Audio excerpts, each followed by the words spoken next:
Quando o céu fechou sua boca e a voz de Deus se ocultou entre as nuvens, houve um homem na terra que, entre cinzas e feridas, não deixou de adorar. Seu nome foi Jó, e sua fé estremeceu os céus.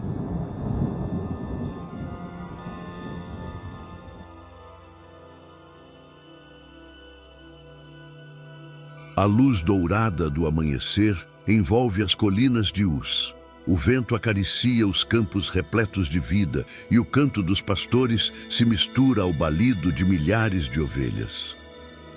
Em meio a esta terra abençoada, caminha um homem cuja fama se espalhou por todo o Oriente. Seu nome é Jó, um homem íntegro, temente a Deus, afastado do mal, um pai amoroso, um esposo fiel, um servo generoso. A prosperidade o cerca, mas a arrogância nunca toca seu coração. Ele tem 7 filhos e 3 filhas, grandes rebanhos, servos fiéis e uma reputação irrepreensível.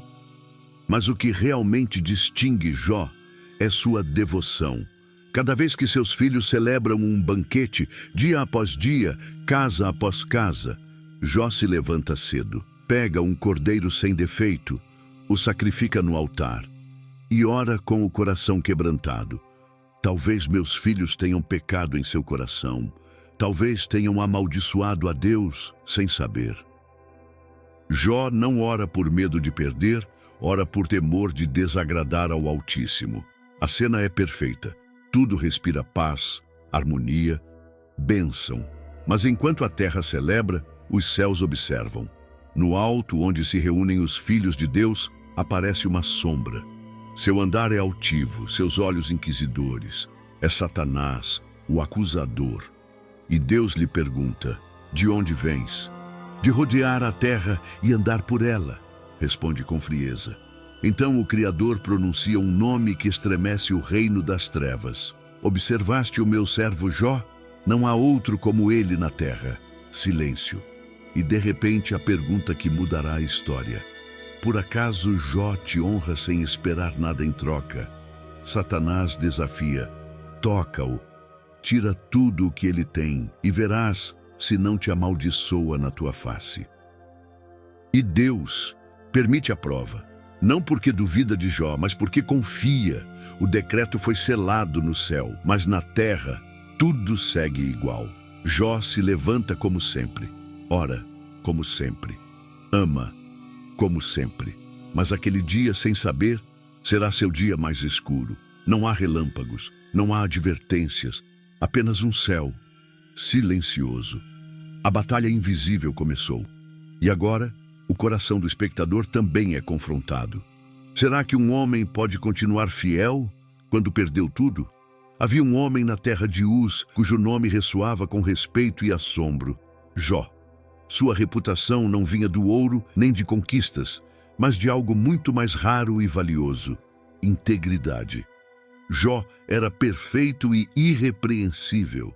Um homem temente a Deus, afastado do mal. Sua vida não era apenas abençoada, era exemplar. Possuía 7 filhos e 3 filhas. Seu lar era um farol de alegria, unidade e reverência. Em suas terras pastavam 7.000 ovelhas, 3.000 camelos, 500 juntas de bois, 500 jumentas e uma multidão de servos que serviam sob sua liderança justa. Em todo o Oriente não havia homem maior que ele. Mas o que realmente fazia de Jó um gigante não era sua riqueza, era seu coração. Seus filhos celebravam banquetes em suas casas, um após o outro, num ciclo de fraternidade que alegrava o pai. Mas ao concluir cada rodada de festas, Jó se levantava cedo. Oferecia holocaustos por cada um de seus filhos, 10 ofertas, 10 intercessões, caso em sua alegria algum tivesse pecado em seu coração. Talvez meus filhos tenham pecado, amaldiçoando a Deus em seus pensamentos, sussurrava Jó, enquanto a fumaça do sacrifício se elevava ao céu. Não era medo, era reverência. Um coração que não temia perder o material, mas ofender o eterno. Essa era sua rotina constante, adoração não apenas na abundância, mas na vigilância espiritual. Era um homem que amava a Deus mais do que as bênçãos. Sua fé não dependia do que possuía, mas de a quem pertencia. Mas enquanto a terra se enchia de harmonia, os céus se preparavam para um momento que mudaria a história. Um dia, os filhos de Deus se apresentaram diante do Senhor. Anjos, ministros celestiais, entravam diante da majestade com reverência. E entre eles apareceu um que já não reverenciava. Um cuja queda havia enchido os céus de trevas e a terra de engano, Satanás. E Deus lhe falou diretamente: "De onde vens?" O adversário respondeu com desdém: "De rodear a terra e andar por ela." Então o Criador pronunciou um nome que estremeceria os céus e provocaria o inferno. "Observaste o meu servo Jó? Não há outro como ele na terra. Homem perfeito e reto, temente a Deus e que se desvia do mal." A declaração divina não era apenas um elogio, era uma revelação. Jó não era um adorador casual. Era uma prova viva de que, mesmo num mundo caído, um homem podia caminhar em integridade. Mas o inimigo não se rendeu. "Por acaso teme Jó a Deus de graça? Não o cercaste tu, a ele, a sua casa e a tudo o que tem? Abençoaste o trabalho de suas mãos, e o seu gado se multiplicou na terra. Mas estende tua mão, toca tudo o que possui, e verás se não te amaldiçoa na tua face." O desafio estava lançado, não contra Jó, mas contra a essência da fé. É possível amar a Deus sem receber nada em troca? Pode um coração manter-se fiel quando tudo é perdido? E Deus confiou: "Tudo o que ele tem está em tuas mãos. Apenas não estendas tua mão contra ele." E Satanás partiu. Na terra, o céu continuava em silêncio, não houve relâmpagos, não caiu chuva de advertência. Jó despertou como em qualquer outro dia. Caminhou entre seus rebanhos, supervisionou seus servos, orou, ofereceu o holocausto, como sempre. Nada em seu mundo havia mudado ainda. Mas o céu já havia falado, e o inferno já havia se mobilizado. O que nem Jó nem seus filhos sabiam é que sua fé seria colocada em uma balança eterna, não diante dos olhos dos homens, mas diante do próprio Deus e de seus anjos. Jó era o mais íntegro de todos os homens, e por isso seria provado. Não porque houvesse falhado, não porque merecesse castigo, mas porque sua fé era verdadeira. E Deus sabia que ele suportaria. Assim começa a história de um homem cuja vida era perfeita, até que o céu se calou e o inferno soltou sua fúria. Mas mesmo quando a dor se aproximar, quando a perda o invadir, quando os amigos o abandonarem e o corpo se desfizer, Jó ensinará ao mundo que a fé verdadeira não precisa de explicações, só precisa de Deus. Era uma manhã como qualquer outra na casa de Jó. O sol se erguia sobre as colinas de Uz e os campos ainda respiravam a paz de uma terra abençoada. Os servos trabalhavam nos estábulos, os rebanhos pastavam nos vales e, à distância, o riso dos filhos de Jó enchia o ar. Mais uma vez se reuniam para celebrar unidos como sempre, mas no invisível algo se movia. Nos céus, o silêncio de Deus não significava ausência, mas prova. E na terra, as sombras começavam a avançar. De repente, um mensageiro chegou correndo com o rosto coberto de pó e o fôlego entrecortado. Seus olhos mostravam algo além da urgência. Mostravam um horror.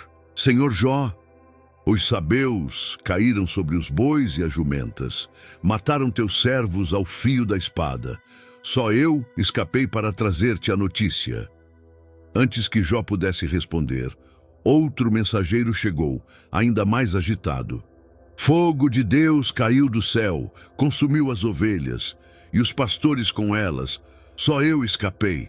As palavras ainda não haviam terminado, e outro homem apareceu à distância, cambaleante, coberto de suor. "Os caldeus formaram 3 esquadrões, atacaram teus camelos, mataram os servos. Só eu escapei para te contar." Jó não compreendia. Seus lábios permaneciam fechados, mas seus olhos buscavam o céu. Por quê? Por que agora? Então o quarto mensageiro chegou. Suas pernas tremiam, sua voz era um sussurro partido. E suas palavras foram como uma lâmina que rompeu a alma do homem mais íntegro do Oriente. Teus filhos estavam comendo e bebendo vinho na casa do irmão mais velho, e de repente, um grande vento veio do deserto, golpeou os 4 cantos da casa, e a casa desabou sobre eles, e morreram todos.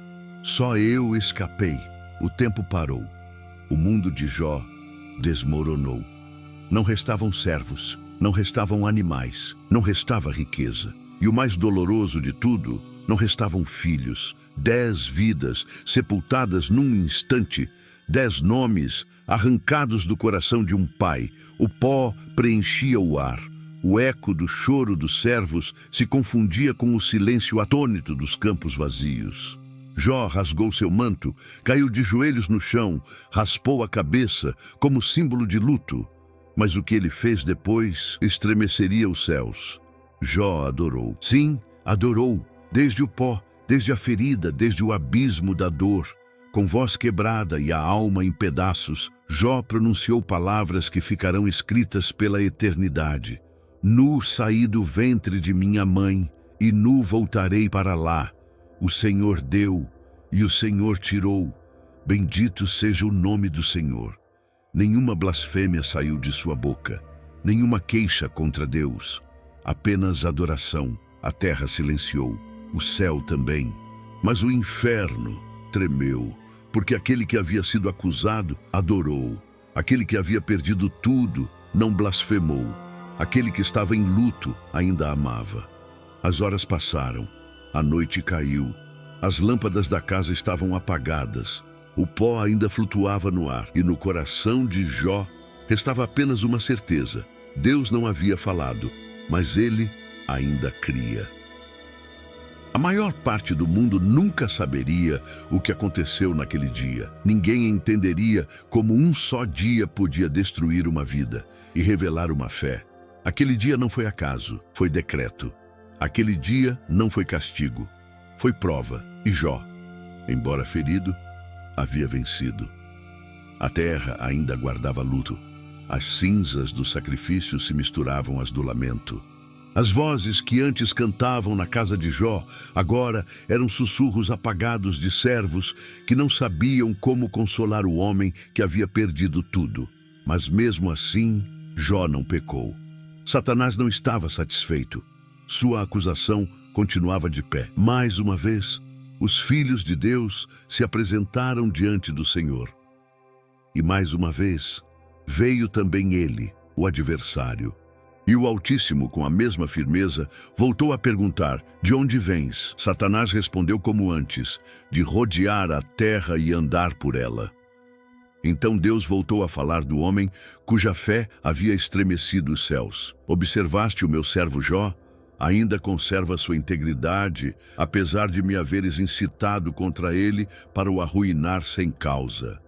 Mas Satanás, astuto, não desistiu.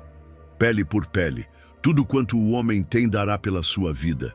Mas estende agora tua mão e toca em seu osso e em sua carne, e verás se não blasfema contra ti na tua face. E Deus permitiu mais uma vez. Ele está em tuas mãos, apenas poupa-lhe a vida. O dia amanheceu com um silêncio estranho. Jó se levantou como de costume, mas seu corpo tremia.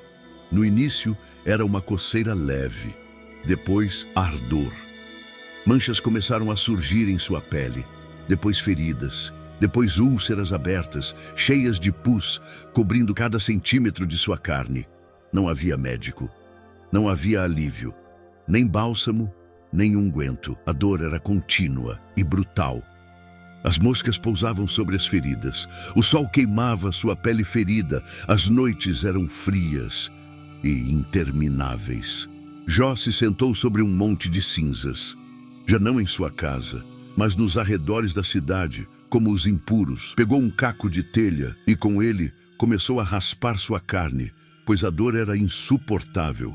o homem mais íntegro do Oriente, tornava-se agora o mais desprezado.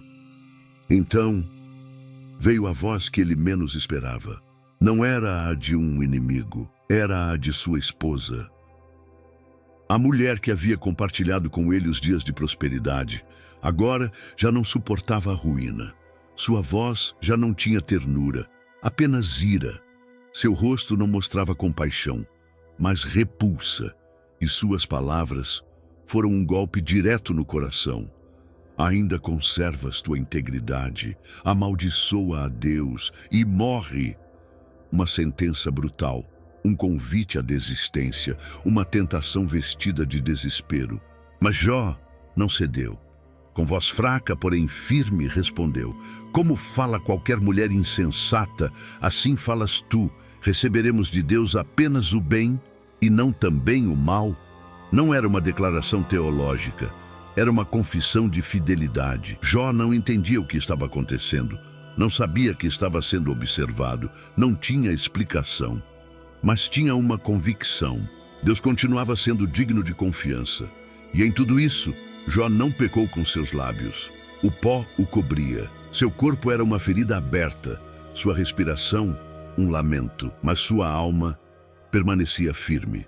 Lá fora, o povo murmurava: o que terá feito Jó para merecer isso? Seu nome, antes sinônimo de honra, agora era sinônimo de julgamento. E mesmo assim, Jó não se justificou. Dia após dia, noite após noite, a dor continuava. Não havia cura, não havia palavra, não havia sono. O céu seguia em silêncio. Essa foi a ferida mais profunda de todas. Não a carne, não a perda, mas o silêncio daquele que ele mais amava. Onde estava Deus? Por que se calava? Por que não respondia? Mas mesmo em meio a esse abismo, Jó não blasfemou. Porque sua fé não se apoiava em respostas, mas na relação. A dor física havia alcançado o ponto máximo. Seu corpo era irreconhecível. Sua alma estava cansada. Mas ainda assim, nas cinzas, entre ruínas e pus, com a voz trêmula e o coração sangrando, Jó permanecia fiel. Não fazia ideia do que viria. Não sabia que o céu o observava com orgulho. Não sabia que o inferno havia sido humilhado por sua perseverança. Mas essa ignorância não o impediu de adorar. Nos cantos mais escuros da existência humana, onde a lógica se quebra, onde as orações parecem bater no céu, a fé de Jó ardia como uma chama fraca, mas inextinguível. Essa era a prova mais íntima. Não perder coisas, não perder pessoas, mas perder o controle e continuar confiando. Essa foi a fé que derrotou as trevas. O pó seguia suspenso no ar, as feridas não cicatrizavam, o céu permanecia fechado, e Jó, mergulhado no abismo da dor, parecia esquecido por todos, menos por 3 homens que, ao ouvirem o ocorrido, decidiram percorrer longas distâncias para consolar seu amigo. Elifaz de Temã, Bildade de Suá e Zofar de Naamate, homens sábios, anciãos respeitados, conhecedores das tradições e dos caminhos dos patriarcas, iniciaram a jornada com um só propósito: acompanhar Jó em sua miséria, consolá-lo em sua dor, oferecer-lhe palavras de alento enquanto enfrentava aquilo que nenhum homem antes havia suportado. Quando chegaram e ergueram os olhos de longe, não puderam reconhecê-lo. Aquele homem erguido, próspero e firme, havia se tornado uma sombra desfigurada, sentado sobre um monte de cinza, coberto de feridas, com a pele rompida e o olhar perdido, como se a vida o houvesse abandonado sem despedida. Então, rasgaram seus mantos, lançaram pó sobre suas cabeças e sentaram-se ao lado dele, por 7 dias e 7 noites, sem pronunciar uma só palavra, porque viram que sua dor era grande demais para ser tocada por voz humana. Aquele silêncio compartilhado não foi vazio, foi reverência. Foi o reconhecimento de que há dores que não se explicam, há feridas que não admitem discursos, há lutos que só se acompanham com presença. Mas no 8º dia, quando o sol voltou a nascer sobre Uz e a brisa do deserto ainda não havia trazido consolo, Jó abriu os lábios não para blasfemar contra Deus, mas para amaldiçoar o dia de seu nascimento, expressando com palavras quebradas o abismo que o consumia, desejando jamais ter visto a luz, desejando que aquele dia tivesse sido apagado do calendário do céu, desejando que as portas do Vem-Trê nunca tivessem se aberto para ele. Seu grito não foi contra Deus, foi contra sua existência. Por que se dá luz ao atribulado e vida ao homem amargurado de alma, que espera a morte e ela não vem, que a busca mais do que tesouros? Jó não pedia explicação, pedia alívio, não exigia justiça, implorava descanso, não renegava a fé, apenas lutava para respirar. Mas em vez de consolo, encontrou julgamento. O primeiro a falar foi Elifaz, o temanita, o mais antigo do grupo, cujo tom era sereno, mas carregado de suposições. Lembrou a Jó que, segundo a tradição, os que semeiam iniquidade colhem aflição. Insinuou que nenhum inocente perece, que a experiência dos sábios mostra que o castigo não vem sem causa. Embora suas palavras fossem organizadas, carregavam veneno disfarçado de piedade. Jó, se estás sofrendo tanto, é porque algo fizeste de errado. Depois falou Bildade, o surrita, que foi mais direto, quase cruel. Se teus filhos morreram, disse sem tremer a voz, foi porque pecaram, e Deus, que não torce a justiça, lhes deu o que mereciam. Mas se tu és justo, então busca a Deus, e talvez Ele te restaure. Com frieza defendeu a tradição, colocando a lei acima do lamento, a lógica acima da compaixão. Então Zofar, o Naamatita, o mais impetuoso, o mais severo, levantou-se com palavras duras como pedras, declarando que Jó não só era culpado, mas que merecia castigo ainda maior, que seu sofrimento era pouco diante de seu pecado oculto, e que se realmente se humilhasse, talvez Deus tivesse misericórdia. A cada discurso, Jó escutava com o coração partido, não apenas pelo conteúdo, mas porque aqueles que haviam vindo para consolar agora se tornavam acusadores, juízes sentados sobre as ruínas de sua vida, lançando argumentos como flechas sobre um corpo já ferido. Então Jó respondeu: não com ira, mas com dor. Consoladores molestos sois todos vós. Exclamou: acaso não posso derramar minha alma sem ser julgado? Acaso não tenho o direito de lamentar o que me acontece? Onde está a compaixão? Onde está a empatia? Jó defendeu sua integridade sem arrogância, e ao fazê-lo, tornou-se espelho de tantos que sofrem e não encontram compaixão naqueles que deveriam oferecê-la. Clamou não por uma defesa diante dos homens, mas por uma audiência com Deus, pois só ele conhecia seu coração, só ele podia testificar que Jó não era perfeito, mas era fiel. E entre lágrimas, Jó disse uma frase que atravessaria os séculos, uma declaração que não era resposta, mas esperança viva. Eu sei que o meu Redentor vive, e por fim se levantará sobre o pó, e depois de consumida esta minha pele, em minha carne verei a Deus. Não havia explicação, não havia voz do céu, não havia mudança nas circunstâncias. Mas havia uma certeza, Jó cria, que nem tudo terminaria em cinzas. Que mesmo que os amigos falhassem, e mesmo que o corpo se desfizesse, ainda assim, ele veria a Deus com seus próprios olhos. Os dias continuaram seu passo lento sobre as ruínas de Uz, e enquanto o corpo de Jó seguia coberto de feridas, sua alma agora era atacada por palavras tão cortantes quanto a dor em si. O silêncio, que antes foi sagrado, havia se quebrado numa corrente de discursos que pretendiam explicar tudo, encaixar o sofrimento em fórmulas antigas e reduzir o mistério de Deus a simples causas humanas. Mas o coração de Jó, ainda que dilacerado, não estava disposto a aceitar um julgamento injusto, nem mesmo vindo de seus amigos. Elifaz voltou a tomar a palavra, apelando a sonhos e visões, falando com um tom de místico, mas sem compaixão. Afirmava que nenhum mortal é justo diante de Deus, que nem os anjos são puros aos seus olhos. E por isso, Jó não deveria se surpreender com sua calamidade. Aconselhava que se humilhasse, que retornasse a Deus e aceitasse a correção, pois ele fere, mas também cura. No entanto, por trás de suas palavras havia uma acusação persistente. Algo você fez, ninguém sofre sem razão. Bildade insistia na justiça infalível de Deus. Dizia que o Todo-Poderoso não perverte o direito, que se os filhos de Jó haviam morrido foi porque mereciam juízo e que se ele se voltasse para o Onipotente, talvez sua justiça fosse restaurada. Mas suas palavras não traziam consolo, e sim peso. Peso sobre uma alma já quebrada. Zofar foi o mais áspero. Falava com autoridade, mas sem empatia. Acusou Jó de falar demais, de se justificar sem razão.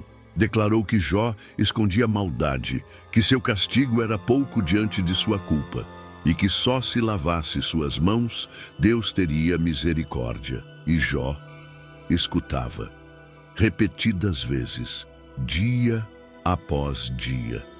Não se defendia por orgulho, mas por desespero. Não buscava provar sua inocência diante dos homens, mas entender por que Deus, a quem amava com todo o ser, o havia lançado nesse abismo sem explicação.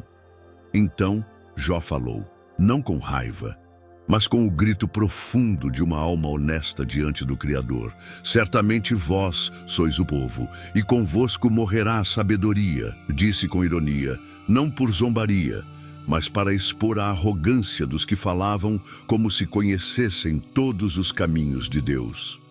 Jó não negou a grandeza do Altíssimo, não ignorou seu poder, mas ousou perguntar com sinceridade aquilo que muitos calam por medo. Por que me puseste como alvo? Por que escondes o rosto e me consideras teu inimigo? Que é o homem para tanto o observares, para prová-lo a cada manhã e examiná-lo a todo instante. Não havia blasfêmia em suas palavras, mas busca. Não havia rebeldia, mas angústia. Pois o coração de Jó não queria entender o mundo, queria entender a Deus. Em seus discursos, defendia sua integridade, lembrava sua compaixão pelos pobres, sua justiça com os servos, sua fidelidade no lar, sua reverência constante. E ao fazê-lo, não expressava soberba, mas dor. Se piquei, mostra-me, mas se não piquei, por que esta aflição? Seus amigos continuavam acusando, insistindo em fórmulas antigas. Os maus sofrem, os bons prosperam.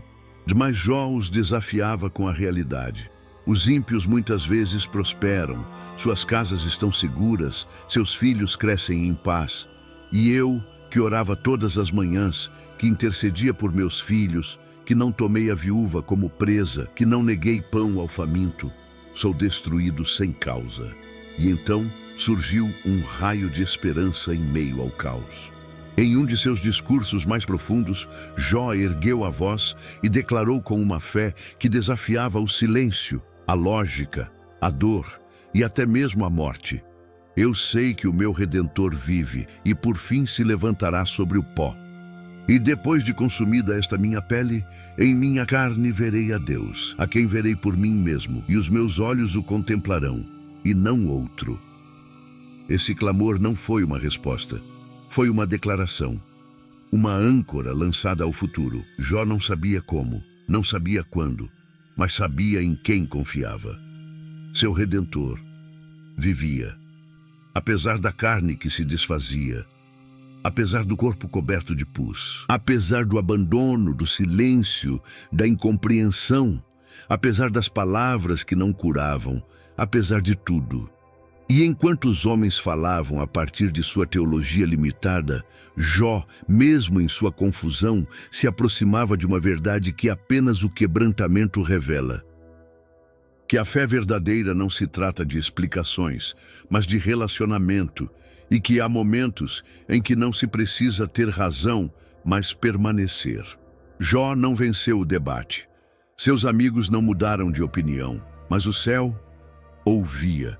E o juízo dos homens logo seria substituído por uma voz que não vem da terra, mas do redemoinho.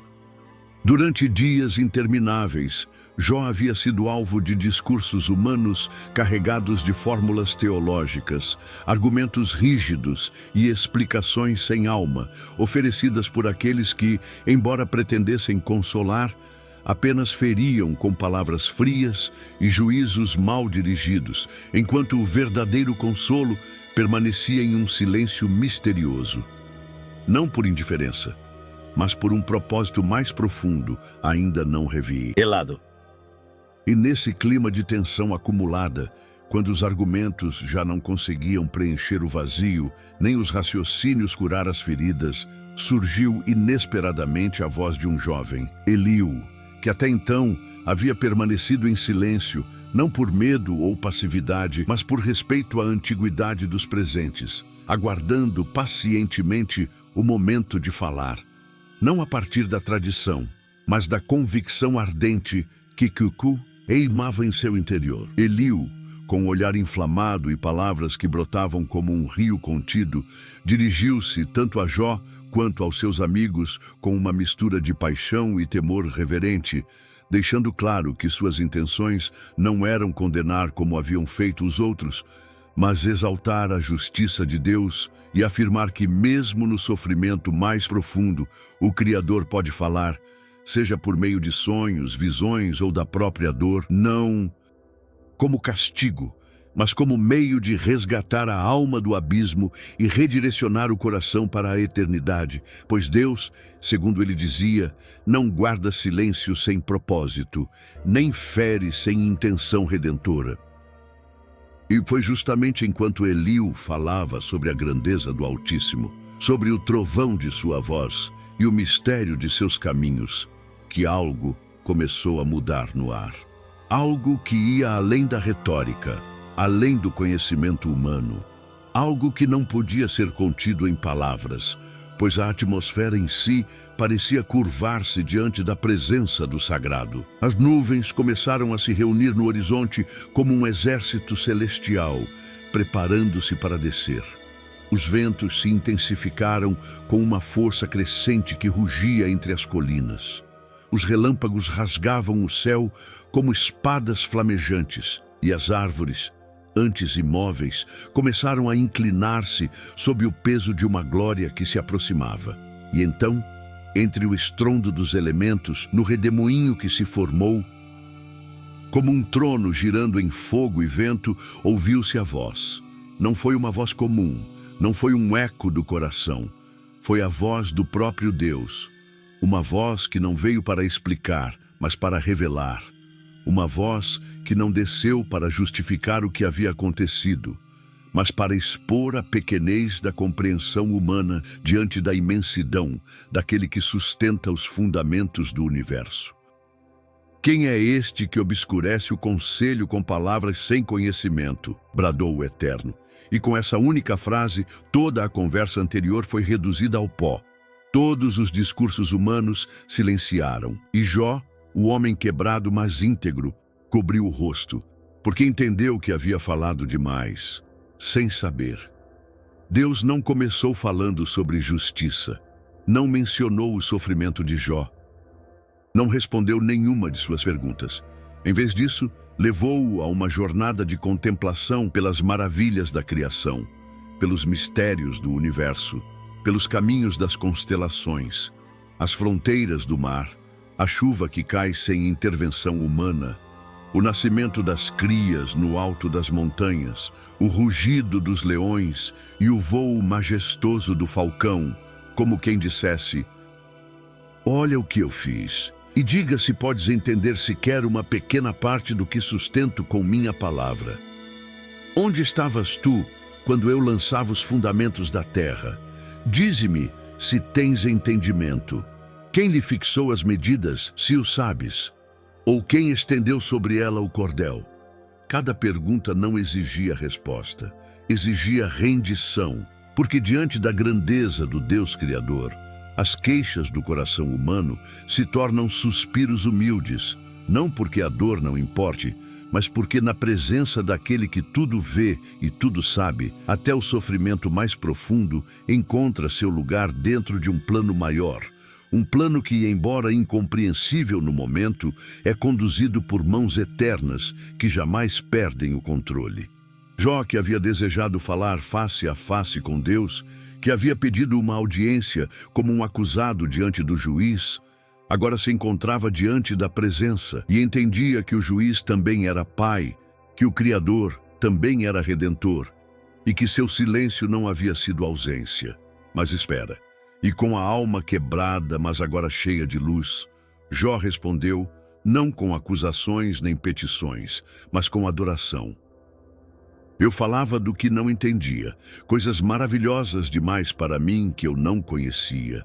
Com os ouvidos eu te conhecia, mas agora os meus olhos te veem.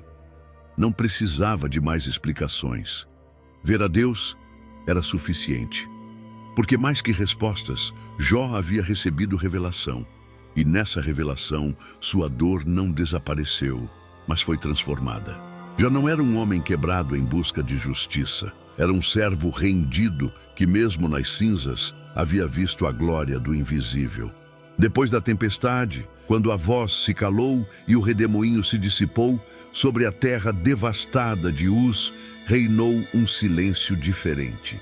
Já não era o silêncio do abandono nem do julgamento, mas o da paz que segue uma revelação.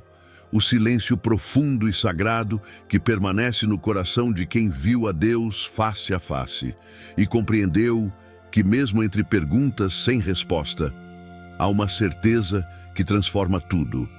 Deus continua sendo bom, mesmo quando a vida não parece. Deus continua sendo justo, mesmo quando a dor diz o contrário. E Deus continua presente, mesmo quando se oculta entre nuvens por um tempo.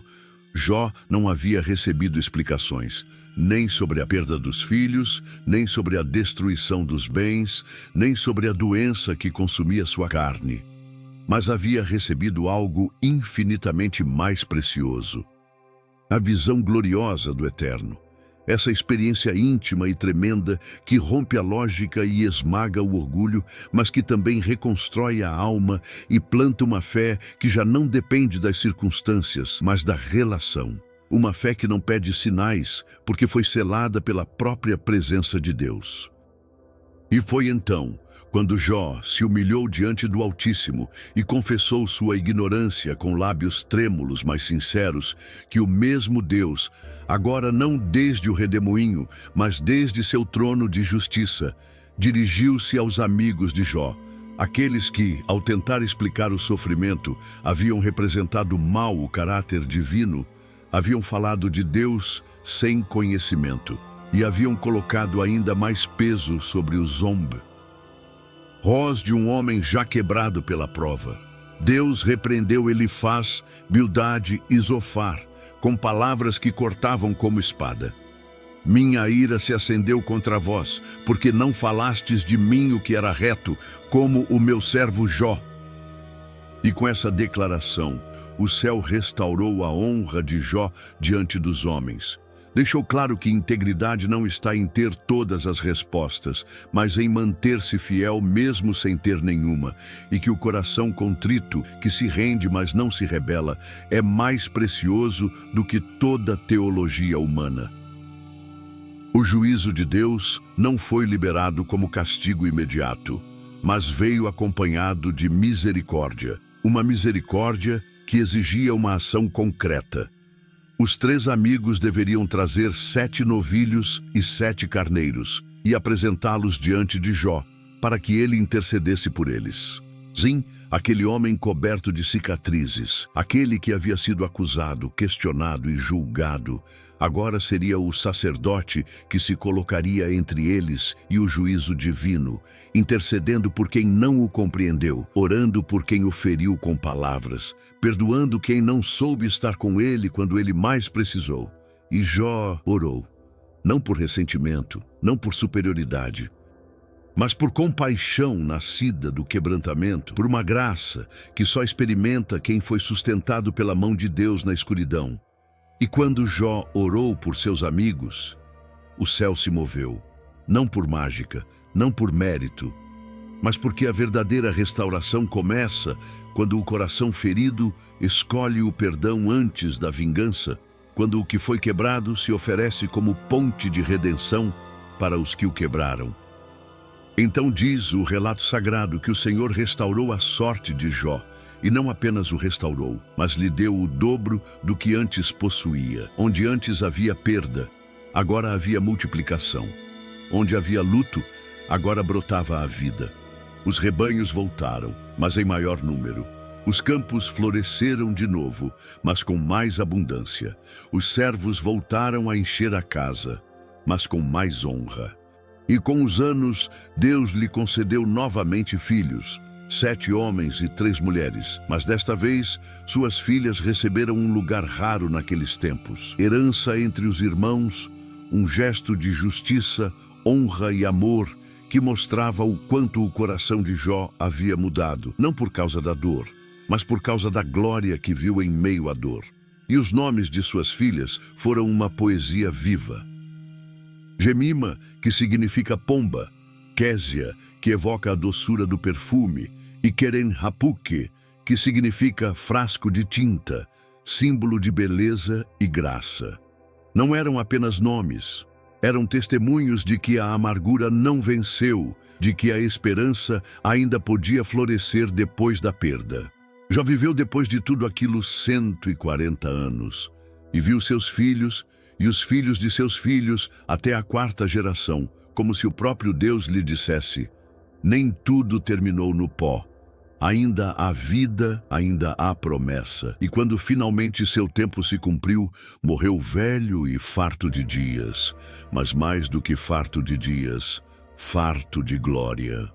Porque a verdadeira glória não está em não sofrer. A verdadeira glória está em conhecer a Deus no meio do sofrimento, adorá-lo quando tudo se foi, manter-se fiel mesmo quando o céu se cala. E ao fim, descobrir que aquele céu nunca esteve longe. Quando o pó finalmente assentou sobre as cinzas de Uz e o eco das perguntas sem resposta se dissipou no horizonte do tempo, o que permaneceu não foi uma história de perda, nem mesmo uma história de sofrimento, mas uma história de revelação.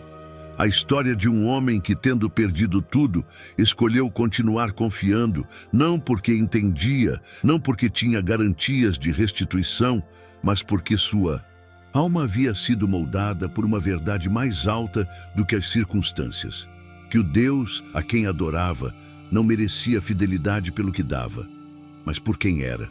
Jó não é lembrado simplesmente porque sofreu, nem porque suportou com estoicismo as aflições mais intensas que um homem pode aguentar. Jó é lembrado porque no meio da escuridão mais absoluta, quando não havia voz, nem sinais, nem consolo humano, decidiu continuar adorando. No silêncio de Deus, no abandono aparente, na ferida aberta que sangrava dia após dia sem qualquer explicação, Jó não negou sua fé.